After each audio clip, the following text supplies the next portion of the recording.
ایک نجی T V کے اینکر سید اقرار الحسن اور ان کی ٹیم کو پروگرام کی ریکارڈنگ کے دوران بدترین تشدد کا نشانہ بنایا گیا ہے۔ سید اقرار الحسن نے اس واقعے کے متعلق آگاہ کرتے ہوئے بتایا ہے کہ انہیں خفیہ ذرائع سے اطلاع ملی تھی کہ IB آف پاکستان کے کچھ نمائندے نادرہ ویریفیکیشن کے بہانے عوام سے رشوت لے رہے ہیں، جس پر ہم نے پہلے ان الزامات کی تصدیق کی اور مکمل یقین دہانی اور ثبوت اکٹھے کرنے کے بعد ہم نے یہ کرپشن بے نقاب کرنے کی کوشش کی۔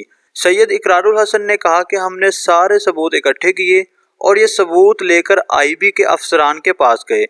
افسران نے یہ ثبوت دیکھنے کے بعد ملزمان کو سزا دینے کی بجائے ٹیم سر عام پر بدترین تشدد شروع کر دیا۔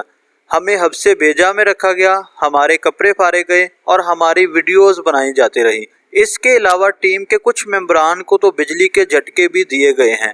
ہماری ساری خفیہ ریکارڈنگ ضائع کر دی گئی اور ہمارے کیمرے تک توڑ دیے گئے ہیں۔